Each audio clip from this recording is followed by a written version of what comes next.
কি দেখেছেন সময়ের কারোর জন্য অপেক্ষা করে না, সময় তো সময়ের মতোই চলে যায়, শুধুমাত্র মানুষ সময়ের জন্য অপেক্ষা করে। Hello everyone, welcome back to my Habiba's lifestyle page থেকে। আশা করি সবাই ভালো আছেন। আলহামদুলিল্লাহ আমিও ভালো আছি। আজকে সকাল সকাল রেডি হয়ে সকাল 8:30 বাজে রেডি হয়ে কিন্তু আমি বাহিরে দাঁড়িয়ে আছি। আর দাঁড়িয়ে থাকার সময় দেখি কি সুন্দর মাশাআল্লাহ রৌদ্র উঠেছে, তো রৌদ্রের মধ্যে দাঁড়িয়ে রইলাম। দাঁড়িয়ে থাকতে থাকতে দেখি হঠাৎ করে আমার সেই ছোট্ট গাছে গোলাপ ধরেছে। 50 টাকা দিয়ে একটা ছোট্ট গাছ কিনে এনেছিলাম। তারপর আমি আমার ক্যাম্পাসে চলে আসলাম, আর ক্যাম্পাসে এসে দেখি খুব সুন্দর একটি সূর্যমুখী ফুল গাছে ফুল হয়েছে, মাশাআল্লাহ এত সুন্দর লাগতেছিল আসলে। তারপর আমি আমার ডিপার্টমেন্টের ক্লাসরুমে চলে গেলাম, আর ক্লাসরুমে এসে ছোটোখাটো একটি পরীক্ষা দিতেছি, ক্লাস পরীক্ষাকে যেটা বলে। তো এতটা ইম্পর্ট্যান্ট ছিল না পরীক্ষাটা। আমার পরীক্ষাটাতে শুধুমাত্র অ্যাটেন্ড থাকতে পারলেই হবে। তো যাই হোক, আমার কিন্তু অলরেডি একটা পরীক্ষা শেষ, আজকে 2টা পরীক্ষা আমার একসাথে। তো একটা পরীক্ষা শেষ করে আরেকটা পরীক্ষার জন্য আমি প্রস্তুতি নিচ্ছিলাম। তারপর আমরা কিন্তু সবাই বেরিয়ে পড়লাম। তো আমার বান্ধবী আর আমি 2 প্লেট ফুচকা নিলাম। অনেক ফুচকা খেতে ইচ্ছা করতেছিল, আর এই মামার দোকানের চটপটি প্লাস ফুচকা দুইটাই অনেক বেশি মজা লাগে। তো আমি কিন্তু ফুচকাটাই নিয়েছি, চটপটি তেমন একটা আমি বেশি খেতে পছন্দ করি না। এখন যেহেতু লাঞ্চের সময় হয়ে গেছে, তাই আমাদের ক্ষুধাও লাগছে।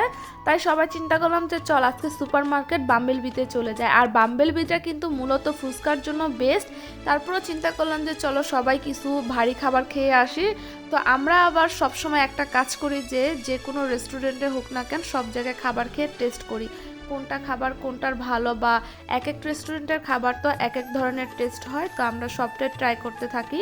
আর অনেকক্ষণ যাবৎ কিন্তু আমাদের খাবারের অর্ডারটা দিয়েছি, তারা কথায় আর কাজে কোনোটাই মিল রাখে নাই। এই বলতেছে হয়ে গেছে, হয়ে যাওয়ার পরে 5-10 মিনিট টাইম দেয়, আবার তারা 20 মিনিট ওভার হয়ে যায়, তারা খাবারটা দেয় না। অনেকক্ষণ যাবৎ আমাদেরকে বসিয়ে রাখতেছিল। আমাদের আসলে অনেক খিদা লাগছে, প্রায় 1 ঘন্টা প্লাস সময় লাগছে এই খাবারটুকু রেডি করতে। তো আমরা ভাবতেছিলাম একবার আমরা উঠে চলে যাব, তারপর চিন্তা করলাম যাক অর্ডার যেহেতু দিয়ে দিয়েছি কিছু করার নাই, আর একটু সময় ওয়েট করি। 1 ঘন্টা যেহেতু ওয়েট করতে পেরেছি।